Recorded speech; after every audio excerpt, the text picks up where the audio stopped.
The Champions League is about that, as I always prefer to play against teams from other countries.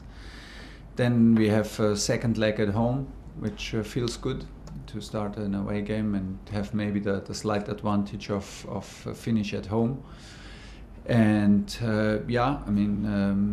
clearly many people will maybe now make us the favorites against Porto.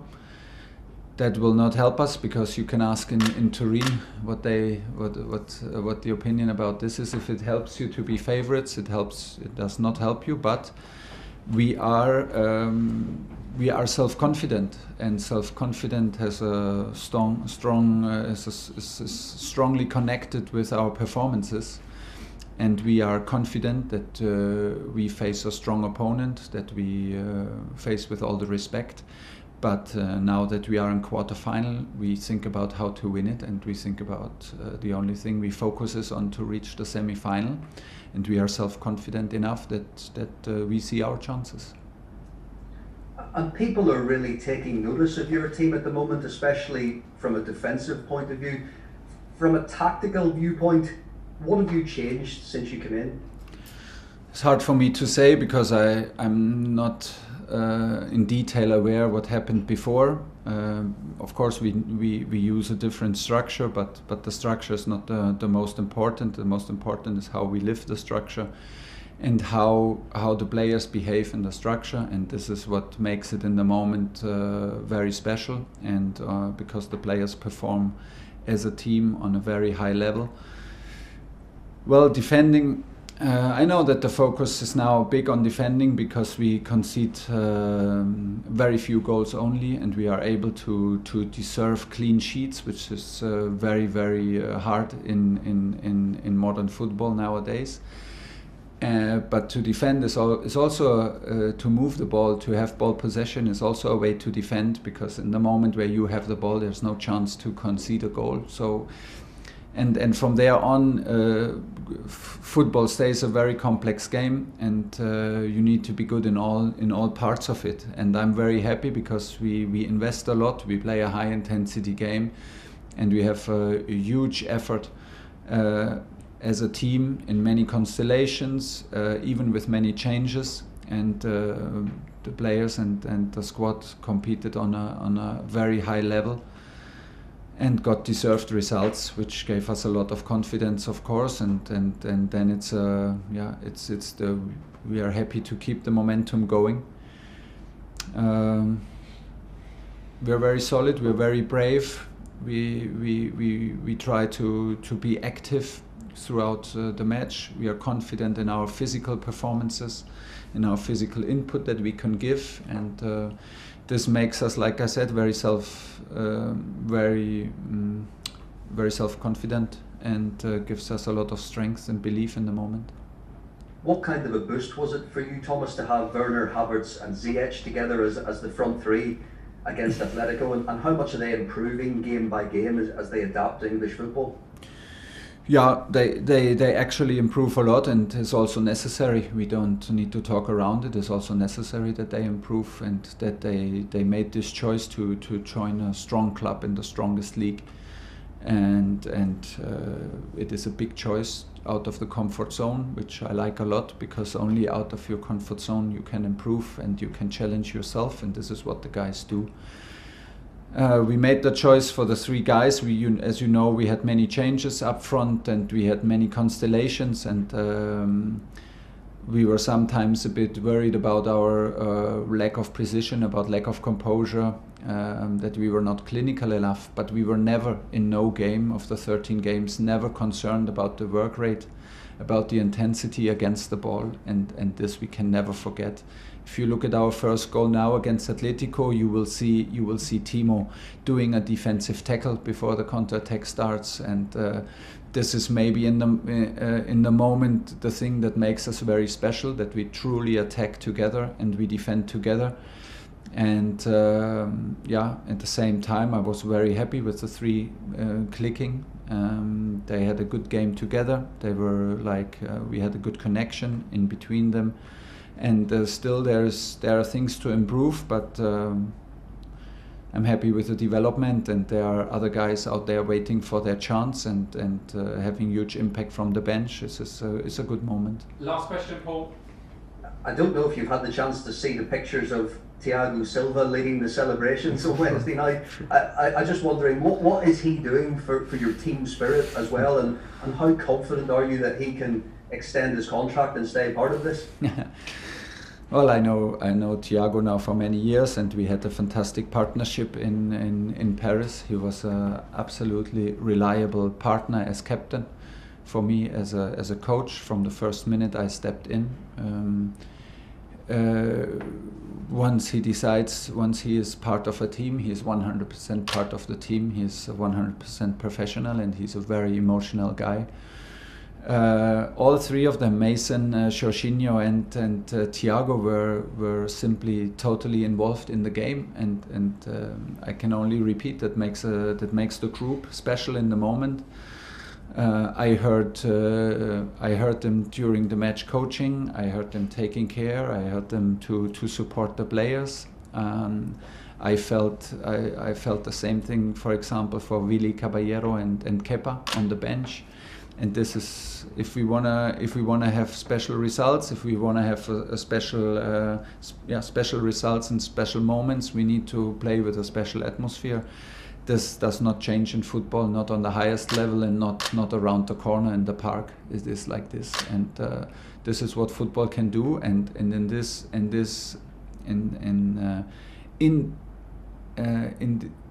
to create an atmosphere like this, you can totally rely on Thiago. He absolutely sees himself as a team player, and he lives for the team that he plays for. Or when he understands, he suffers. He suffers like he did, and he was so happy for Emerson to score with the other guys. About his contract is too early, and it's not the surrounding now to speak about it. It's between him and the club, and me and the club. We will take this decision together. But when you watch the pictures carefully, you will see how young he looks. So he runs the stairs up and down. He was dressed like a 28-year-old. So I think there's still a way to go. John Southall, 5 Live. Hi Thomas, how are you? Thiago quite fit running up and down those stairs. Is he available tomorrow? What is the team? He was not on the pitch again. I don't know if he got re-injured or it was like a bit too much. No, but we take now is not the moment to take the risk for him in the last game before the international break. Now we get the chance really to win another 2 weeks. It's already too long, but I know how hard the medical team is working. I know how reliable everybody is here, so 0 complaints, and we're just wishing for him to feel free and to feel 100% free. So we're taking our time now. He's in individual sessions and will join the group hopefully during international breaks, and from there on rejoin the group to be ready for the decisive end of the season. Is Tammy still injured? No, Tammy was with the group today. We had a little bit of a scary moment because he stumbled again and twisted his ankle, and was a painful moment, but hopefully not too serious. So right now I really hope that he can be back in the squad for Sunday. Is it a chance for Tammy or for Olivier Giroud to try and force their way back in? How do you see him with Olivier Giroud? I mean, he hasn't featured, I think, since the 28th of February. Yeah. Do you see him as an impact sub, or do you see him as a bit more than that now? I think that he can have a huge impact to our team because he has the experience, the physical presence, the ruthlessness in the box that he represents, and that is his style of football. He suffered now in the last 2.5 weeks, in the last 4 games, a bit, which is I'm not so happy with my team manager, with the decision making during the matches in Southampton and Leeds. Maybe after the games I had the feeling this could have been 2 games where he should have some 20-25 minutes to actually maybe help us to have a win instead of a draw.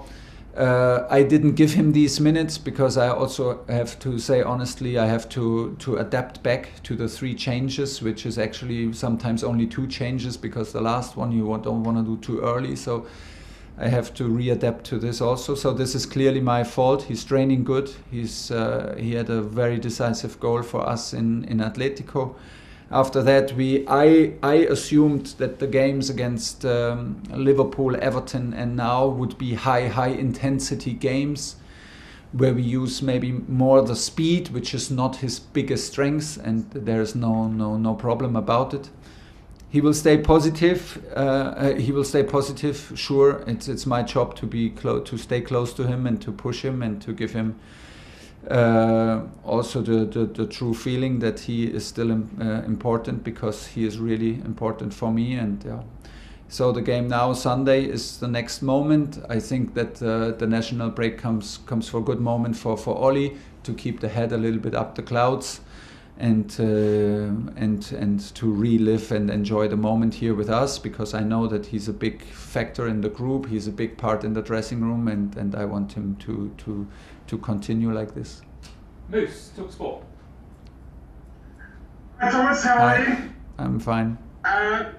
The best winning start for a Chelsea coach ever. Has it even surprised you, the fact that your team have hit the ground running so quickly? Because normally it would take a manager, 2 or 3 months, and we talk about a honeymoon period. You haven't even needed that.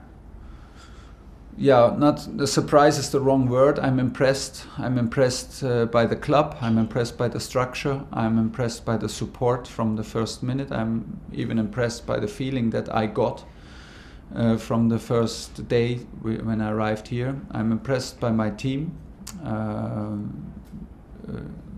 This is the most important, by the attitude of the players, their capability to play on an intensity level. I'm impressed by their approach to training and to games. This is amazing experience for me. This is an amazing feeling for me. So we never thought about what is possible, where is the limit. We go, and this will never change. We go game by game, step by step, but to arrive as a coach with a team like this, in a club like this, where everybody really thinks about football, thinks about how to win the next game, how to push the guys, and to feel a bond between the players, and a very unique atmosphere and approach to performance, and to being tired after training, to being tired after games, to live every day up to the limit, and to play on this level. This is truly impressive, and in the end, this is what makes it possible to have a series like this. We clearly need luck for that. We need little decisions. We need a bit of the momentum. This is normal. But the foundation for all this comes from the players, the attitude, and the club. So it's easy for me to play my part. I do my best, like everybody expects, also from me. And it feels very, very good, because it feels deserved, and I hope that everybody, and I truly feel it, that everybody in the dressing room feels why we have these results, because we have a lot of input. One more, please, Moose. Okay, it's sort of 2 questions in one. First of all, how do you get your team to score more goals? You sorted out the defence, that's done. So how do you get your team to score more goals? And secondly, you're on winning 2 trophies, the FA Cup and the Champions League. Is that doable for you this season? First of all, football is very complex, and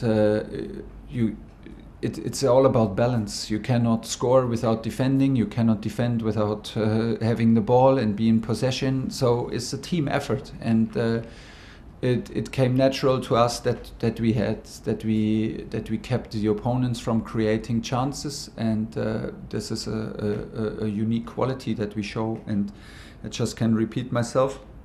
Yeah, we lack some precision, we lack some goals, but what we never lacked was the work rate against the ball. And by the way, we never lacked touches in the box. We never lacked shots. maybe we lack precision and for sure we did and composure, but maybe it's our fault because we work so hard against the ball. So it's about balance, and once you have a squad in balance, and I truly feel our squad balanced in the way how they play and how they feel that they are also strong on the pitch. And now it's fragile. It's always fragile. So why now to focus on too much on problems? Is always our key to improve, and we will never stop to think about how to create, which we do actually since we arrive. We talk about offensive solutions, and we talk about where to create spaces and to accelerate our attacks. And at the same time, we play an excellent counter pressing, and we have a very active and aggressive way of playing. So let's also accept that it's the hardest thing to score in football, and let's keep on trusting the guys that they can show their qualities, and we will try to create even more clear chances. What was the second question? Moose, do you want to unmute yourself and just repeat that? Yeah, the second part was just about, can you win 2 trophies? I mean, is that doable for a new coach to come and win 2 trophies? It's a bit the same like if you ask me on the first day, can you be unbeaten in 13 games and do 11 clean sheets? I don't know, but in the end you have to see, it maybe yes, maybe no. So I can only tell you, is it possible to win against Sheffield on Sunday? Yes, it is possible. Is it easy? No. If you want to win, if you want to be in Wembley, you need to win this game. And there is no other approach. But is it possible to win the FA Cup? Yes, for sure. And is it possible to win a Champions League when you arrive in quarterfinal? Yes, for all 8 teams is possible. And from there on, admit it and put it aside, because you just lose focus. And the focus is performance, intensity, attitude, mentality against Sheffield, and nothing else. And then first leg against Porto, and then second leg, and then be ready every minute of the game, because it's football, anything can happen.